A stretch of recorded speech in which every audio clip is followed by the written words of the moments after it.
दशा माता की 8वीं कहानी। राधे राधे मित्रों। पुराने समय की बात है कि एक घर में एक जेठानी देवरानी थी। वे दोनों निसंतान थी। वे मेहनत करके पेट पालती थी। दोनों व्रत पूजन कुछ भी नहीं करती थी। एक दिन दोनों प्रातःकाल गांव में आग लेने गई। उस दिन गांव में दशा माता का पूजन था, इसलिए उन्हें किसी के यहाँ से भी आग नहीं मिली। आग ना मिलने पर जेठानी देवरानी से बोली, आज हम दोनों का भी व्रत रहेगा। शाम को आग मिलने पर ही रसोई बनाकर भोजन करेंगी। शाम हो जाने पर जेठानी अपनी पड़ोसन के यहाँ से आग लेने गई। पड़ोसन ने उसे आदरपूर्वक बैठाया। जेठानी ने पड़ोसन से पूछा, दशा माता का पूजन करने से क्या होता है? पड़ोसन ने बताया कि जिस बात की इच्छा करके डोरा लिया जाता है वह इच्छा पूर्ण हो जाती है। जेठानी यह सुनकर पड़ोसन से बोली, अगली बार जब डोरा लेना हो तो मुझे भी बताना, मैं भी डोरा लूंगी। जेठानी जैसे ही आग लेकर घर से बाहर आई तो उसे गाय चरकर आती दिखाई दी। ग्वाला पीछे आ रहा था। उसके कंधे पर एक बछड़ा था और एक गाय बछड़े को चाटते हुए चली आ रही थी। पड़ोसन ने ग्वाले से पूछा, तुम्हारी गाय के पहली बार प्रसव हुआ है क्या? ग्वाले ने बताया कि हाँ। पड़ोसन ने फिर पूछा, गाय ने बछड़ा दिया है या बछिया? ग्वाला बोला, बछड़ा है। यह जानकर जेठानी से पड़ोसन ने कहा कि घर जाकर दशा माता का डोरा ले लो। 9 दिन तक व्रत रखकर कथा सुनना तथा 10वें दिन फिर सहित स्नान करके पूजन करना। दशा माता चाहेंगी तो 10 दिन के भीतर ही तुम्हारी मनोकामना पूर्ण हो जाएगी। जेठानी ने घर जाकर सारी बातें देवरानी को बताई। दोनों ने दशा माता से मनौती मांगी कि यदि हम दोनों की संतान होगी तो हम सुहागिनों को न्योता देंगे। दोनों ने दशा माता का डोरा लिया।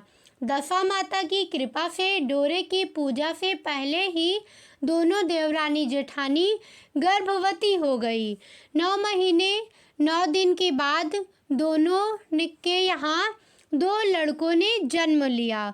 बालकों के नामकरण संस्कार के बाद देवरानी ने जेठानी से कहा, हमने जो सुहागिनों को न्योता देने की मनौती मांगी थी उसे अब पूरा करना चाहिए। जेठानी ने कहा कि अभी ऐसी क्या जल्दी है, जब लड़कों का अन्नप्राशन संस्कार होगा तब सुहागिनों को न्योता देंगे। जब लड़कों का अन्नप्राशन संस्कार हुआ तब देवरानी ने जेठानी से सुहागिनों को न्योता की बात कही, परंतु जेठानी ने बात को टाल दिया और कहा कि लड़कों के मुंडन संस्कार पर सुहागिनों को न्योता देंगे। होते होते कुछ समय बाद लड़कों का मुंडन संस्कार भी हो गया। देवरानी ने जेठानी को सुहागिनों के न्योता देने की बात कही। जेठानी बोली, लड़कों की सगाई के समय ही सुहागिनें न्योत जाएंगी। लड़के बड़े हो गए, उनकी सगाई भी हो गई, परंतु जेठानी ने अब की बार भी सुहागिनें नहीं न्योती। जेठानी बोली, जिस दिन लड़कों के फेरे होंगे उसी दिन सुहागिनों को न्योता देंगे। इस पर देवरानी बोली, बहन तुम्हारी जब इच्छा हो तब सुहागिनों को न्योता देना, परंतु मैं तो लग्न के दिन ही सुहागिनों को न्योता दूंगी। देवरानी ने लग्न के दिन ही सुहागिनों को न्योता दिया, परंतु जेठानी ने कुछ भी परवाह ना की। लग्न के बाद मातृका पूजन करके दोनों दूल्हे बारात सजाकर बैंड बाजे सहित ब्याहने चल दिए। देवरानी के बेटे का विवाह बड़े धूमधाम से सकुशल पूर्ण हो गया, परंतु जेठानी ने सुहागिनों को न्योता नहीं दिया था, इसलिए दशा माता ठीक फेरों के समय उसे उठाकर ले गई। दूल्हे के सहसा गायब हो जाने के कारण वर कन्या दोनों में हाहाकार मच गया। उसकी बारात खाली हाथ घर लौटकर आई, परंतु लड़की की माता बड़े संकट में पड़ गई। इस अधब्याही लड़की से कौन विवाह करेगा? पड़ोस की चतुर सुहागिनों ने लड़की की माता को समझाया कि ब्याह का जो सामान बचा है उस सामान को लड़की के हवाले कर दिया जाए। लड़की भिखारियों को सदाव्रत देने लगी। एक दिन एक साधु तीर्थ यात्रा करता हुआ वहां आया। गांव से घने जंगल में एक पीपल का पेड़ था। लोग इस पीपल के पेड़ को पारस पीपल कहते थे। उसी पेड़ पर दशा माता का निवास था। साधु चलता चलता शाम को उसी पेड़ के नीचे ठहर गया। झाड़ूदार ने आकर उसी पेड़ के पास के मैदान में झाड़ू लगाई। भिस्ती ने मस्क से वहां पर छिड़काव कर दिया तथा माली ने यह फूल बिखेर दिए। तब अनेक देवता अनेक प्रकार की पोशाक पहनकर आने लगे तथा स्नान पर बैठने लगे। सबसे बाद में स्वर्ग के राजा इंद्र का सिंहासन उतरा। इसी के साथ स्वर्ग की अप्सराएं आकर सिंहासन के चारों ओर नाचने लगी। उसी समय अधब्याहे लड़के को गोद में लेकर दशा माता पीपल के पेड़ के नीचे उतरी। इंद्र के साथ स्वर्ग से एक सूरा गाय भी आई थी। उसने 2 गिलास दूध दिया था। लड़के ने अधब्याहे के भाग का एक गिलास अलग रख दिया गया। दूसरे गिलास का दूध भी पी लिया। जब तक अप्सराओं का नाच गान होता रहा, दशा माता लड़के को गोद में लेकर बैठी रही। प्रातः काल होते ही देवताओं का दरबार भंग हुआ। साधु भी वहां से चलकर गांव में आया। साधु महाराज गांव में भिक्षा मांगते मांगते अधब्याहे लड़की के घर पर पहुँचे। लड़की ने आदरपूर्वक साधु को बैठाया और भोजन तैयार किया। लड़की ने 3 पत्तल परोस कर रखे। पहली पत्तल अधब्याहे अपने पति के लिए रखी, दूसरी पत्तल बाबा जी के सामने रखी और एक पत्तल अपने सामने रखी। बाबा ने अपने आप कहा, वाह, जो बात मैंने रात वहाँ देखी वही बात यही भी देखने को मिल रही है। लड़की ने पूछा, क्या बात है बाबा जी? साधु बाबा ने बात टालते हुए कहा, हम बैरागी हैं। लोग ऐसी अनेक बातें कहते रहती हैं। तुम्हें ऐसी बातों से क्या मतलब? तुम तो भोजन करो और भगवान का भजन करो। लड़की ने हठ पकड़ ली। उसने कहा, जब तक आप अपनी कही बात का खुलासा नहीं करेंगे मैं भोजन नहीं करूंगी। इस पर भी साधु बाबा चुप रहे। तब लड़की बोली कि आप साधु हैं और मैं सती हूँ। आप या तो अपने कथन को स्पष्ट कीजिए कि आपने रात में क्या देखा, नहीं तो मैं आपको शाप दे दूंगी। तब साधु बाबा ने रात का सारा किस्सा कह सुनाया। यह सुनकर लड़की ने बाबा के साथ पीपल के पेड़ के पास जाने का निश्चय कर लिया। साधु बाबा आगे आगे चले और लड़की उनके पीछे पीछे चलती रही। साधु बाबा लड़की को पारस पीपल के पास छोड़कर चले गए। संध्या होने पर नित्य की तरह जमादार ने झाड़ू लगाई। भिस्ती ने अपनी मस्क से पानी का छिड़काव किया और माली ने फूल बिछाए। देवताओं के राजा इंद्र आए। अप्सराओं का नाच गान प्रारंभ हो गया। उसी समय दशा माता पीपल के पेड़ पर से उतर कर दरबार में बैठ गई। लड़के ने सूरा गाय का दूध लिया और एक गिलास अधब्याही लड़की के लिए रख दिया। जैसे ही लड़के ने दूध का गिलास मुंह पर लगाया, त्यों ही लड़की दूसरा गिलास हाथ में लेकर वर के सामने आ गई। वह बोली, अपना भाग लेने के लिए मैं उपस्थित हूँ। मेरे लिए क्या आज्ञा है? मैं सेवा करने के लिए तैयार हूँ। तब लड़का बोला, मैं इस तरह से तुमसे नहीं मिल सकता।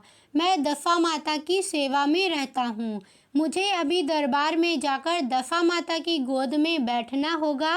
यदि तुम्हें मुझसे प्यार है तो दशा माता को प्रसन्न करके उनसे मुझे अपने लिए मांग सकती हो, तब मैं तुम्हारा हो सकता हूँ। लड़का दूध पीकर दशा माता की गोद में जाकर बैठा। लड़की अप्सराओं के साथ नाच गान करने लगी।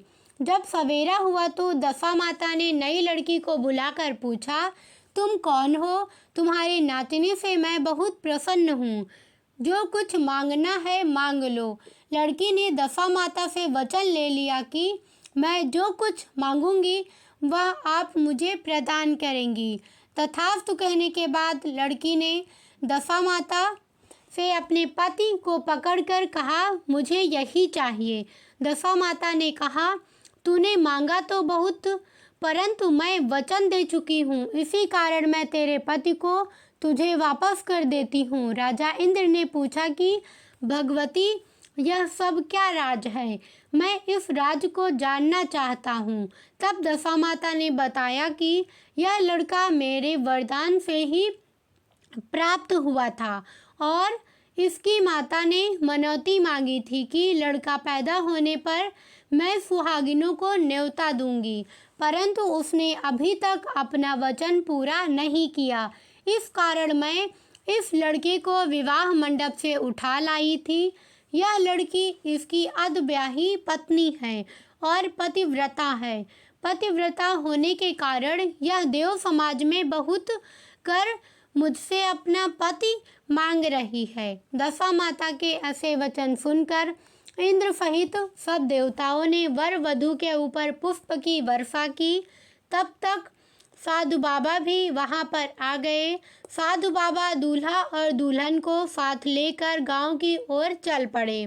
जब ये तीनों गांव के समीप पहुंचे तो गांव वालों ने दूल्हा दुल्हन को देखकर लड़की के पिता को सूचना दी कि तुम्हारी पुत्री ऐप दूल्हे के साथ आ रही है। जिस दिन से लड़की चली गई थी तो उसके पिता ने लोक अपवाद के डर से बाहर निकलना बंद कर दिया था। गांव वालों की यह भी बात सुनकर उसने घर के किवाड़ बंद कर लिए। उसने समझा लड़की साधु बाबा के साथ आ रही होगी, इसलिए लोग मेरा उपहास कर रहे हैं। जब गांव के गणमान्य व्यक्तियों ने भी वह बात बताई तब उसने घर के किवाड़ खोले और बाहर निकला। जब उसने सचमुच अपने द्वार पर लड़की और दामाद को खड़े देखा तो उसकी प्रसन्नता का ठिकाना नहीं रहा।